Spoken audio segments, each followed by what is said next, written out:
Hello,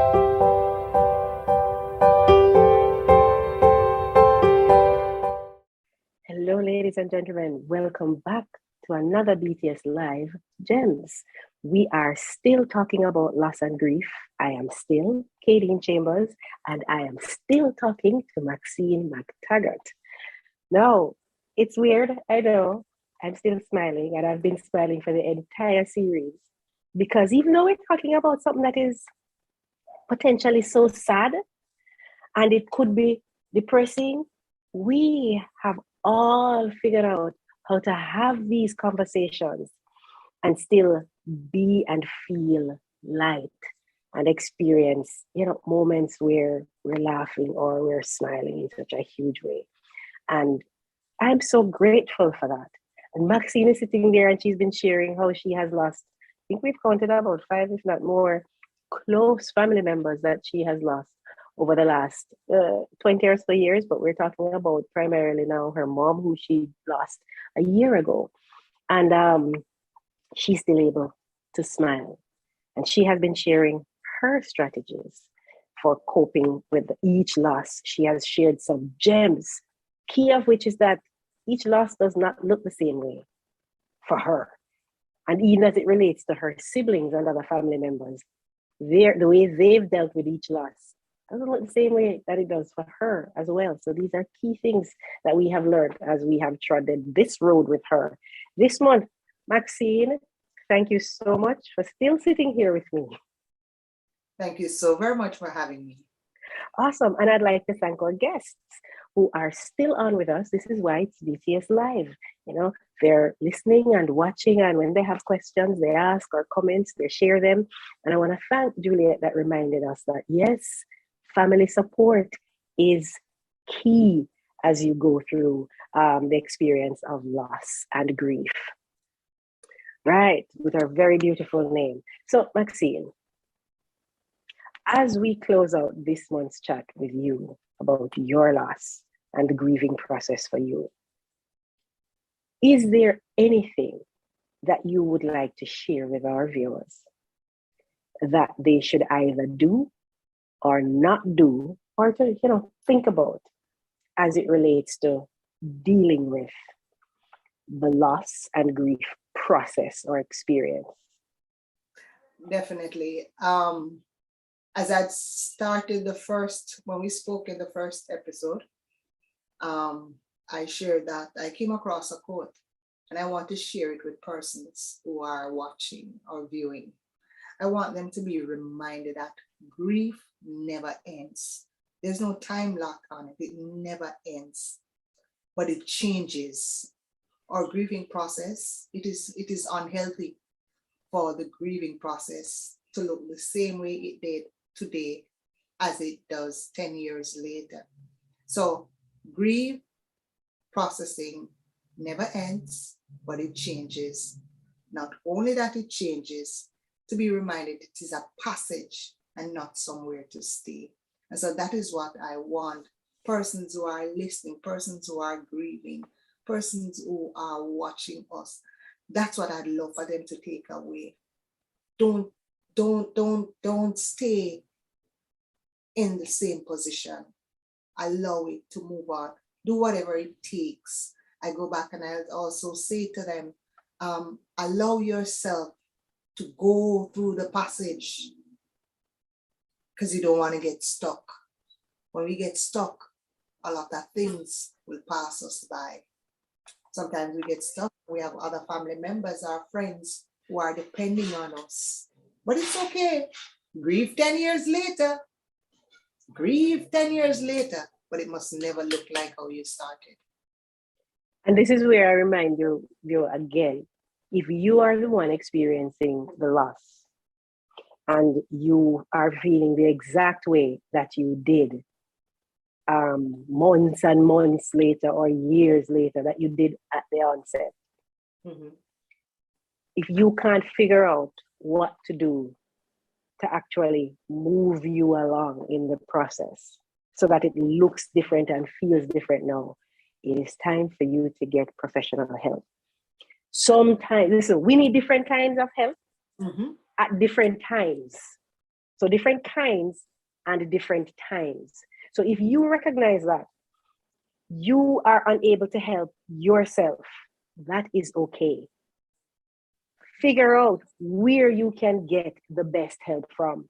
Sometimes it might be your pastor, minister, preacher. So it's somebody, an elder at your church, or everybody doesn't call it church, or through your religious institution. Sometimes it might be the guidance counselor if you're in school, right? Sometimes it is a family member or a friend who you have high regard for, who is caring, and resourceful. Sometimes you need to see a psychologist, a counselor, or a psychiatrist. And for some people, it's talking to your doctor to say, I am still feeling this way. Because if your doctor is caring enough, they'll either give you the referral to somebody who can help you. Because I'm not necessarily advocating for medication unless something else is going on, right? But that is how I want to close out this, where I remind you that don't feel poorly, you see, if you realize that it is a year later, 2 years later, 3 years later, and it is still feeling debilitating, like you can't function. If that's how you're feeling, it's time to get help.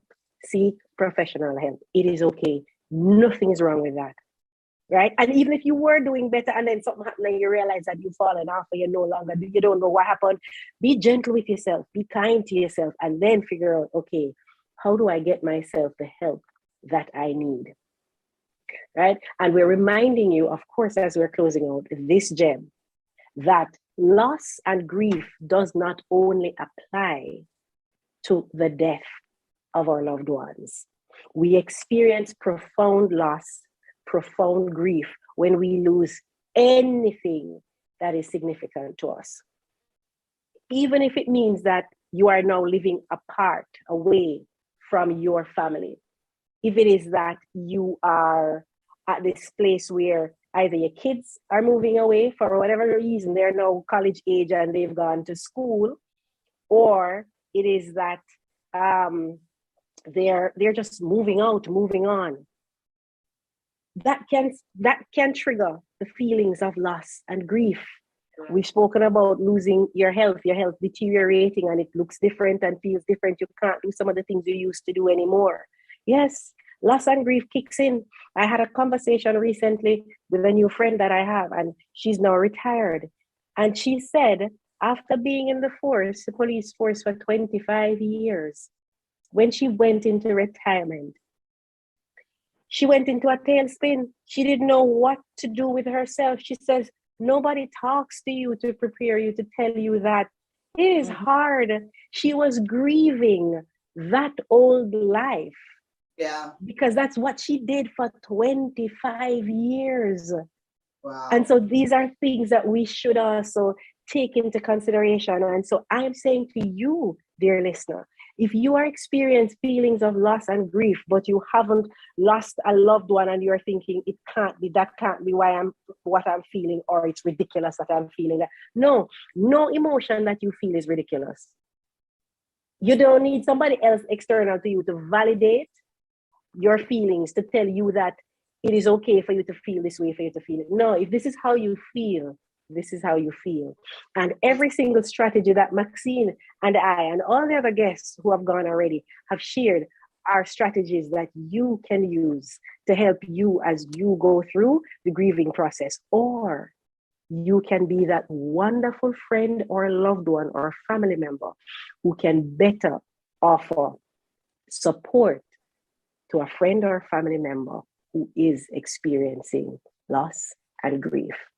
Maxine, is there anything that you want to say as we close out this month's chat? Just want to say, let us allow ourselves to grieve. You said it so beautifully, but that's just what, allow ourselves to grieve. There's no need to beat upon yourself. Allow your feelings. Don't let anybody tell you what your feelings should look like or should be. Allow your emotions to run. and if necessary, seek professional help. Awesome. Allow yourself to feel the emotions. That's how you get to healing. Yeah. Maxine, thank you so much for sitting here with me and sharing your personal business with us with the aim of helping as many persons as we can. And to our guests, thank you so much for joining us for another episode of BTS Live Loss and Grief. Maxine, Happy New Year. Guests, Happy New Year. Thank you so much.